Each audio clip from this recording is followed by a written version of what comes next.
2300 साल पहले रेगिस्तान के बीच एक ऐसा शहर बनाया गया जिसे देखकर दुनिया आज भी हैरान है। लेकिन इसका सबसे बड़ा राज इसकी खूबसूरती नहीं बल्कि वो कहानी है जो इसके पत्थरों में दफन है। आखिर पेट्रा किसने बनाया और इतना अजीम शहर कैसे इतना अरसा दुनिया की नजरों से गायब रहा। साल था 1812। यूरोप के हिस्टोरियंस को पुरानी किताबों में एक शहर का जिक्र मिलता था जो पहाड़ों के अंदर छुपा था, लेकिन किसी को उसका असल मकाम मालूम नहीं था। बहुत से लोग सिर्फ उसे अफसाना समझते थे। इसी दौरान एक Swiss explorer Johann Ludwig middle east का सफर कर रहा था। उसने अपनी पहचान छुपाने के लिए एक मुस्लिम ताजिर का लिबास इख्तियार किया और अरबिक जबान भी सीखी। उसका मकसद सिर्फ सफर नहीं था बल्कि उस गुमशुदा शहर को ढूंढना था। उसने मकामी बदू कबीलों से सुना कि पहाड़ों के अंदर एक पुरानी जगह मौजूद है, लेकिन ये लोग गैर लोगों को वहां ले जाने से कतराते थे। तो जोहान ने एक मजहबी नजर यानी कुर्बानी की मन्नत का बहाना बनाया और उन्हें राजी कर लिया। तंग और बुलंद चट्टानों के दरमियान से गुजरते हुए जब वो सिक नाम के तंग रास्ते से निकला तो उसके सामने जो मंजर था उसने उसको हैरत ज़दा कर दिया। इसके सामने एक अजीम इमारत खड़ी थी, अल खंजे दी ट्रेजरी। ये वो लम्हा था जब सदियों से गुमशुदा पेट्रा दोबारा दुनिया के सामने आया। लेकिन सबसे बड़ा सवाल अब भी बाकी था, आखिर 2300 साल पहले किन लोगों ने ये शहर बनाया था। इस सवाल का जवाब जानने के लिए हमें वक्त का पहिया तकरीबन 2300 साल पीछे घुमाना होगा। 3rd century. इस वक्त दुनिया आज जैसी नहीं थी। ना जहाज थे, ना रेल और ना कोई हवाई सफर था। तिजारत का सबसे बड़ा जरिया ऊंटों के काफिले थे। अरब के रेगिस्तानों से कीमती सामान जैसे फ्रैंकिनसेंस, जिसे लोबान कहा जाता है, ये एक खुशबूदार गोंद होता है जो बोस्वेलिया दरख्त से हासिल किया जाता है। उस दौर में लोबान आज के सोने जितनी कीमती चीजों में शुमार होता था। इसके अलावा मिसाले और रेशम वगैरह मिस्र, शाम, यूनान और फिर बाद में रोम तक ले जाते थे। लेकिन इन काफिलों को एक ऐसे मरकज की जरूरत थी जहां पानी मिल सके, आराम की जगह हो और तिजारत महफूज तरीके से हो सके। इसी दौरान एक कबीला उभर कर सामने आया, नबातियंस। रेगिस्तान की खामोशी के बीच एक ऐसी कौम सामने आई जिसने पत्थरों को जिंदा कर दिया।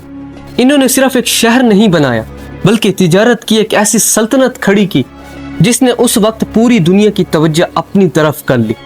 उस सल्तनत का नाम था नबातियन किंगडम और इसका मरकज था पेट्रा। दोस्तों, हर अजीम शहर के पीछे एक अजीम कौम होती है और पेट्रा के पीछे थी एक ऐसी कौम जिसका नाम आज भी बहुत से लोग पहली बार सुनते हैं। हिस्टोरियंस के मुताबिक नबातियंस असल में अरब कबीलों का एक ग्रोथ है जो अरब पेनिनसुला के शुमाली हिस्सों में आबाद था। शुरू में उनकी जिंदगी रेगिस्तान के बदू कबीलों की तरह थी। वो एक जगह मुस्तकिल नहीं रहते थे बल्कि मौसम और तिजारत के मुताबिक अपनी जगह बदलते रहते थे। लेकिन उनमें खास बात, उन्हें रेगिस्तान को पढ़ने का हुनर आता था। जहां दूसरे लोगों को सिर्फ रेत नजर आती थी, वहां नबातियंस पानी के चश्मे, पुराने रास्ते और तिजारत का मौका देख लेते थे। वो रेगिस्तान के हर रास्ते, हर पहाड़ और हर पानी के जरिए से वाकिफ थे। इसी वजह से इन्होंने धीरे धीरे तिजारत पर अपनी पकड़ मजबूत करनी शुरू कर दी।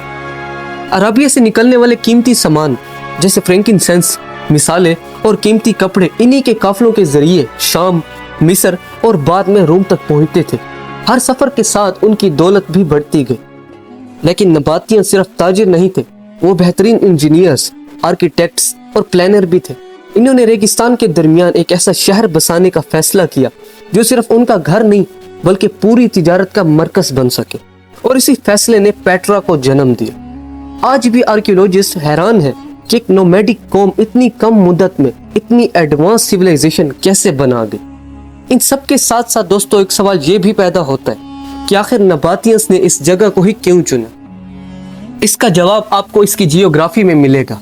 पेट्रा उन बुलंद सुर्ख पहाड़ों के दरमियान वाक़ था जहां सिर्फ एक तंग और घुमावदार रास्ता जाता था जिसे आज सिक के नाम से जाना जाता है। ये रास्ता कुछ जगहों पर सिर्फ 3 मीटर चौड़ा था। इसका फायदा यह था कि अगर कोई दुश्मन हमला करता तो हजारों सिपाही भी एक साथ शहर में दाखिल नहीं हो सकते थे। यानी पेट्रा कुदरती तौर पर एक मजबूत किला भी था। लेकिन सिर्फ हिफाजत ही वजह नहीं थी, ये जगह अराबिया, मिस्र, शाम और मेडिटेरियन के दरमियान गुजरने वाले अहम तिजारती रास्तों के बिल्कुल करीब थी। हर तिजारती काफिला यहाँ रुकता, पानी भरता, आराम करता और टैक्स अदा करता। इसी ने पेट्रा को चंद सदियों में ही दुनिया के अमीर तरीन शहरों में शामिल कर दिया। अब बात करते हैं इसके नाम की, और आज हम इस शहर को पेट्रा के नाम से जानते हैं। ये नाम ग्रीक लफ्ज पेट्रोस से निकला है, जिसका मतलब है पत्थर। और जब आप पेट्रा को देखते हैं तो ये नाम बिल्कुल मुनासिब लगता है, क्योंकि यहाँ सिर्फ इमारतें ही नहीं बल्कि पूरा शहर पत्थरों को तराश कर बनाया गया। दिलचस्प बात यह है कि नबातियंस खुद शायद इस शहर को पेट्रा नहीं कहते थे, उनके अपने मकामी नाम थे, लेकिन वक्त के साथ ग्रीक और रोमन असरात की वजह से पेट्रा ही फेमस हो गया। लेकिन ये तो सिर्फ शुरुआत थी।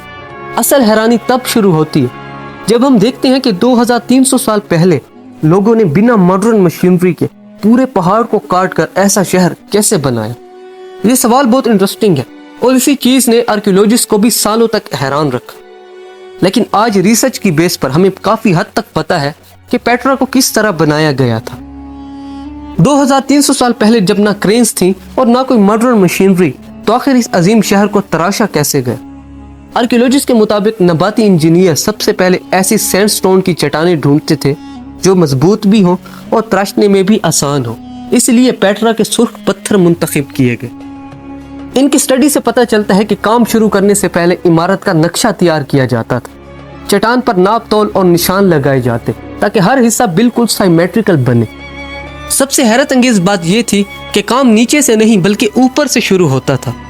इसके अलावा आर्कियोलॉजिस्ट का मानना है कि कारीगर रस्सियों और लकड़ी के प्लेटफॉर्म की मदद से चट्टान की चोटी तक पहुंचते थे। वहां से पहले फिर छत तराशी जाती, फिर कॉलम्स, उसके बाद दीवारें और सबसे आखिर में दरवाजा बनाया जाता। इस तरीके से ऊपर गिरने वाला पत्थर नीचे बनी हुई नक्काशी को नुकसान नहीं पहुंचाता था। उस दौर में उनके पास सिर्फ सादा औजार थे, लोहे की चैनी, हथौड़ा, पिकेक्स, मेयरिंग रैप्स और प्लम लाइंस। हर वार के साथ पत्थर का सिर्फ एक छोटा हिस्सा निकलता था। दिनों, महीनों और सालों की लगातार मेहनत के बाद एक ही चट्टान धीरे धीरे एक शानदार इमारत की शक्ल इख्तियार कर लेती थी।